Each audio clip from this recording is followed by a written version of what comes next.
तो hello my dear students, welcome to my YouTube channel. आज का यह वीडियो क्लास 10th के सामाजिक विज्ञान के लिए बहुत ही महत्वपूर्ण है। सामाजिक विज्ञान में जो आपका पहला अध्याय है, पहला अध्याय का नाम है यूरोप में राष्ट्रवाद का उदय। उसके सभी बहुविकल्पीय प्रश्न को एक ही वीडियो में हम देखने वाले हैं, यानी कि जितने भी इस पाठ के यूरोप में राष्ट्रवाद का उदय के पाठ के जितने भी महत्वपूर्ण बहुविकल्पीय प्रश्न हैं उसको हम एक ही वीडियो में आज इसका निपटारा करने वाले हैं। इसके लिए दूसरी वीडियो की जरूरत नहीं है प्यारे बच्चों। तो प्यारे बच्चों, इस वीडियो को आपको अंत तक देखना है और अगर आप ऐसे ही सभी चैप्टर को तैयार करेंगे तो आपको 95% लाने से कोई नहीं रोक सकता। तो प्यारे बच्चों, अगर आपको यह वीडियो पसंद आए तो लाइक करना और शेयर करना अपने दोस्तों के साथ, और चैनल पर अगर आप पहली बार आए हैं तो सब्सक्राइब करना मत भूलिएगा। तो चलिए प्यारे दोस्तों, पहला प्रश्न हम लोग देखते हैं और पहला प्रश्न आपका ये रहा। पहला प्रश्न है, कह रहा नेपोलियन का संबंध किस देश से था। जो नेपोलियन आप लोग जानते हैं बहुत ही फेमस थे। इसका संबंध बहुत ही इंपॉर्टेंट प्रश्न है, कह रहा इसका संबंध किस देश से था। तो नेपोलियन का जो संबंध था प्यारे बच्चों वो आपका फ्रांस से था। ऑप्शन नंबर आपका पहला एकदम सही हो जाएगा कि नेपोलियन का संबंध किससे देश से था। तो ना जर्मनी से था, ना इटली, ना इंग्लैंड, किससे था? फ्रांस से था। तो नेपोलियन का संबंध किससे था? फ्रांस से था। चलिए प्रश्न नंबर दूसरा है, यंग इटली सोसाइटी का संस्थापक कौन था?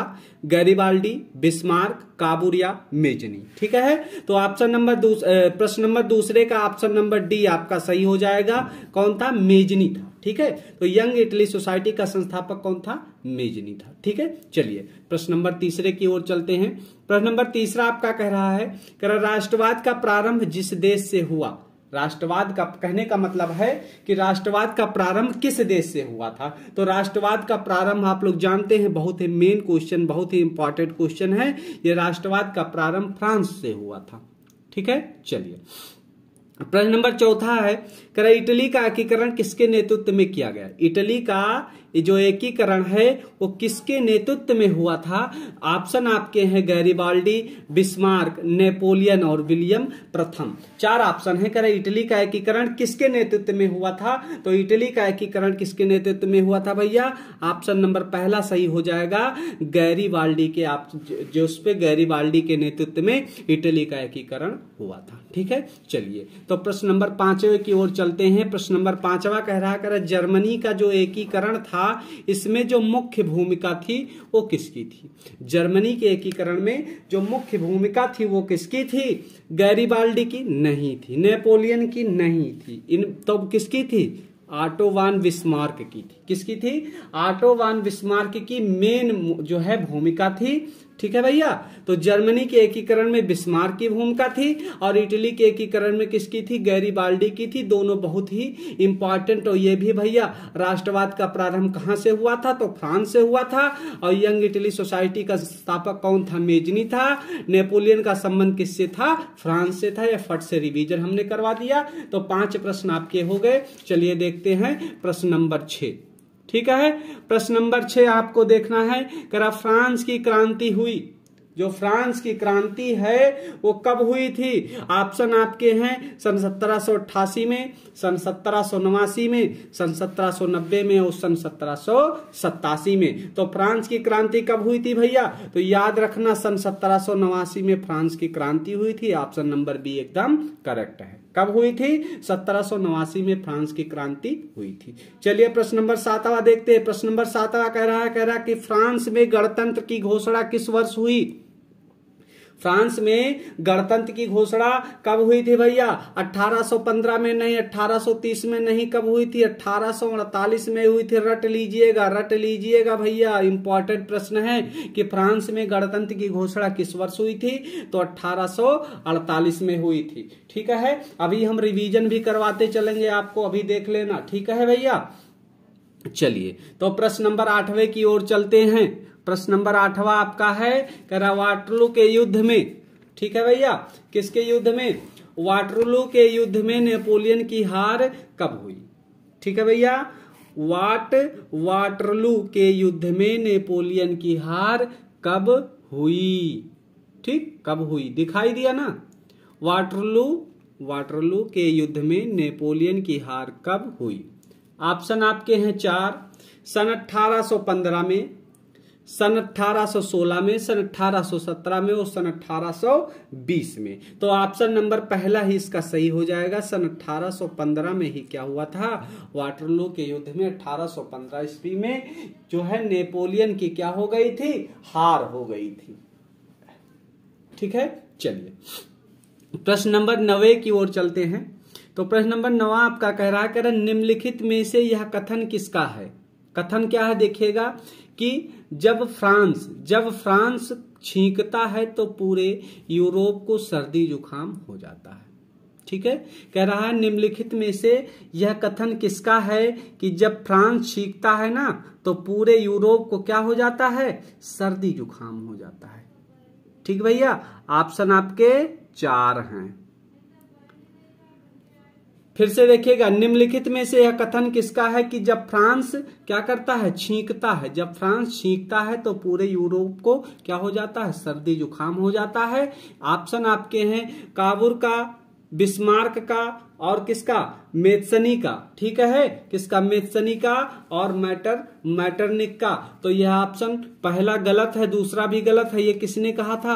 ये मैटरनिक ने कहा था। ऑप्शन नंबर डी एकदम सही हो जाएगा। उन्होंने कहा था कि जब फ्रांस छींकता है तो पूरे यूरोप को क्या हो जाता है? सर्दी जुकाम हो जाता है। ठीक है, चलिए अगले प्रश्न की ओर चलते हैं हम लोग। तो अगला प्रश्न है प्यारे बच्चों, प्रश्न नंबर 10वां आपका है, कह रहा फ्रांस की क्रांति के समय फ्रांस का राजा कौन था? ठीक है, जब फ्रांस की क्रांति हुई थी तो उस समय जो फ्रांस का राजा था वो कौन था? लुई 16वां, लुई 15वां, लुई फिलिप या विलियम। ठीक है, तो जब फ्रांस की क्रांति हुई थी तो उस समय जो है उसके जो है राजा कौन थे? ठीक है, फ्रांस के राजा उस समय कौन थे? तो फ्रांस के जब हुआ था क्या कहते हैं, फ्रांस का जब क्रांति हुआ था तो उस समय जो राजा थे वो लुई 16वें थे। कौन थे? लुई 16वें ही थे फ्रांस के राजा। ठीक है, इंपॉर्टेंट क्वेश्चन है, नोट कर लीजिएगा। प्रश्न नंबर अगला आपका है, कुस्तुतूनिया की संधि कब हुई थी? जो कुस्तुतूनिया है ना, इसकी संधि कब हुई थी? कुस्तुतूनिया की संधि कब हुई थी? सन 1832 में, सन 1838 में, सन 1839 में या सन 1840 में। तो कुस्तुतूनिया की जो संधि हुई थी प्यारे बच्चों वो सन 1832 ईस्वी में हुई थी। आप लोग इसको देख लीजिएगा। ठीक है, कि कब हुई थी? 1832 में हुई थी। ठीक है, अब ऑप्शन नंबर आते हैं, आप प्रश्न नंबर आते हैं 12वें की तरफ। तो 12वां प्रश्न है, कह रहे जर्मनी का जो एकीकरण था, क्या था? जर्मनी का एकीकरण था। ये कब हुआ था? तो जर्मनी का एकीकरण जनवरी 1869 को, जनवरी 1871 को या फरवरी 1872 में या मार्च 1873 में। तो जर्मनी का एकीकरण कब हुआ था? सन जनवरी 1871 में ही जिसका जो है एकीकरण हुआ था। ठीक है, चलिए अब ऑप्शन नंबर अगला आते हैं प्रश्न संख्या 13 पे। ठीक है, प्रश्न संख्या हमारा कौन सा है? 13 नंबर है। चलिए 13 नंबर देख लेते हैं। करण निम्नलिखित में से किसे 1871 में जर्मनी का प्रथम सम्राट घोषित किया गया था? ठीक है, किसे? कह रहा 1871 में जर्मनी का प्रथम जो सम्राट था उस किसे घोषित किया गया था? आपके 4 विकल्प हैं, विलियम प्रथम, विलियम द्वितीय और फ्रेडरिक विलियम प्रथम। ठीक है, कौन है? विलियम प्रथम और विलियम द्वितीय और फ्रेडरिक विलियम प्रथम और फ्रेडरिक विलियम चतुर्थ। इनमें से किसको किया गया था? तो ऑप्शन नंबर पे ही सही हो जाएगा। विलियम प्रथम को क्या किया गया था? जर्मनी का प्रथम सम्राट घोषित कर दिया गया था। ठीक है, चलिए प्रश्न नंबर 14 की ओर चलते हैं। जरा संसदीय प्रजातंत्र की स्थापना किस देश में सर्वप्रथम हुई? किसकी? संसदीय प्रजातंत्र की जो स्थापना थी वो किस देश में सर्वप्रथम हुई थी? ऑप्शन आपके इटली, इंग्लैंड, फ्रांस व जर्मनी। ठीक है, किस में हुई थी? तो ऑप्शन आपका फ्रांस, ऑप्शन नंबर सी एकदम करेक्ट है। ये कहां पर हुआ था? तो ये फ्रांस में हुआ था। ठीक है, चलिए आप क्वेश्चन नंबर 15 की ओर चलते हैं। तो 15वां प्रश्न है, करा इटली के एकीकरण करने वाले का नेतृत्व किया था। इटली का एकीकरण जो करने वाले थे उनका नेतृत्व किया था, किसने किया था? बिस्मार्क ने किया था।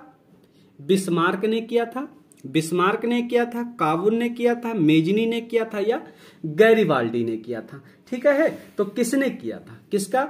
इटली के एकीकरण करने वाले का नेतृत्व किसने किया था? ठीक है भैया, तो अब आपको इसको बताना है कि इटली के एकीकरण करने वाले का नेतृत्व जो है वो किसने किया था। ठीक, तो ऑप्शन इसके 4 हैं, बिस्मार्क ने, काबुल ने, मेजनी ने और गैरिबाल्डी ने। ठीक है, तो किसने किया था? ये किया था काबुल ने किया था। ठीक है, ऑप्शन नंबर इसका 20 सही हो जाएगा। प्रश्न संख्या 16वां है, करा जोसेफ मेसनी द्वारा स्थापित जो गुप्त संगठन था वो कौन था? ठीक है, तो याद रखना बहुत ही फेमस संगठन था, वो यंग इटली था। कौन था? यंग इटली ही मेसनी द्वारा स्थापित एक गुप्त संगठन था, उसका नाम था यंग इटली। ठीक है, चलिए प्रश्न नंबर 17वें की ओर। जर्मन संस्कृत में जो बोक्सजिस्ट का आशय क्या था? बोक्सजिस्ट का आशय, ठीक है, याद रखना बोक्सजिस्ट। ठीक है, बोक्सजिस्ट का आशय क्या था? तो बोक्सजिस्ट का आशय था आम जनता। ठीक है, बहुत से लोग राष्ट्र करते हैं, राष्ट्र गलत है इसका। बोक्सजिस्ट का जर्मन संस्कृत में बोक्सजिस्ट का अर्थ था आम जनता। ठीक, चलिए प्रश्न नंबर 18वें की ओर। करा ऑटो वान बिस्मार्क का संबंध किस देश से था? जो ऑटो वान बिस्मार्क थे उनका संबंध किस देश से था? तो उनका संबंध भैया था जर्मनी से। जर्मनी, ऑप्शन नंबर सी सही हो जाएगा। ठीक है, चलिए प्रश्न संख्या 19 की ओर चलते हैं। तो 19वां प्रश्न कह रहा है, निम्नलिखित में कौन सा देश केंद्रीय शक्तियों में सम्मिलित था? ठीक है, कौन सा देश केंद्रीय शक्तियों में सम्मिलित था? तो वह सम्मिलित कौन सा था? ऑप्शन है ब्रिटेन, फ्रांस, जर्मनी और रूस। ब्रिटेन, फ्रांस, जर्मनी और रूस, तो वो कौन सा था? वो फ्रांस था। ऑप्शन नंबर बी आपका एकदम सही हो जाएगा। ठीक है, प्रश्न नंबर 20 कह रहा इटली का क्रांतिकारी जोसेफ मेसनी का जन्म हुआ था। इटली का जो क्रांतिकारी था मेसनी, इसका जन्म कहाँ हुआ था? तो इसका जन्म भैया हुआ था सन 1807 में। कहाँ हुआ था? कब हुआ था? सन 1807 में इसका जन्म हुआ था। ठीक है, क्लियर है? चलिए, तो 20 के बाद क्वेश्चन नंबर अब आते हैं 21 की ओर। तो क्वेश्चन नंबर 21 है, बहुत फेमस क्वेश्चन है, कह रहा निरंकुशवाद का तात्पर्य क्या है? जो निरंकुशवाद का तात्पर्य क्या है? तो इसका तात्पर्य है भैया कि ऐसी शासन व्यवस्था जिसमें सत्ता पर किसी का अंकुश नहीं होता है, वही निरंकुशवाद कहलाता है। ठीक है, इसको हम पहली बार बता चुके हैं। निरंकुशवाद का तात्पर्य मतलब सत्ता पर ऐसी शासन व्यवस्था जिसपे सत्ता पर किसी का अंकुश ना हो, वही निरंकुशवाद कहलाती है। ठीक है, अगला फेमस क्वेश्चन है, करा उदारवाद से क्या तात्पर्य है? उदारवाद से क्या तात्पर्य है? तो उदारवाद से करा व्यक्ति को स्वतंत्रता तथा कानून के समक्ष समानता। ऑप्शन नंबर सी सही हो जाएगा, यही उदारवाद का तात्पर्य है। ठीक है, चलिए 23 है, वियना की संधि कब हुई थी? बहुत ही फेमस क्वेश्चन है। तो वियना की संधि हुई थी सन 1815 ईस्वी में। ऑप्शन नंबर बी आपका सही हो जाएगा। ठीक है, चलिए बहुत ही इंपॉर्टेंट का जोसेफ मेसनी का संबंध था। तो जोसेफ मेसनी का संबंध कहां से था? भैया याद रख लो ना, याद कर लो, इटली के एकीकरण से ही मेसनी का संबंध था। बहुत बार परेशान करेगा यह प्रश्न आप सभी को, इसीलिए हम कह रहे हैं इसको याद कर लो भैया। ठीक है, चलिए अब अगला 25वां क्वेश्चन। ठीक है, 25वां क्वेश्चन आपका सन 1861 में एकीकृत इटली का सम्राट किसे घोषित किया गया था? सन 1861 में, ठीक है, एकीकृत, जब इटली एकीकृत हो गई, एकीकृत मतलब एकजुट हो गई थी। सन 1861 में जब इटली एकजुट हो गई थी तो जो इसके सम्राट थे वो किसे घोषित किया गया था? एमनुअल द्वितीय को, जोसेफ मेसनी को, विलियम प्रथम को, या गैरिबाल्डी को? तो ये ऑप्शन नंबर बी है, ये मेसनी को घोषित किया गया था। इंपॉर्टेंट क्वेश्चन की सीरीज समाप्त हुई। आशा करते हैं कि आपको वीडियो अच्छा लगा। बहुत बहुत धन्यवाद।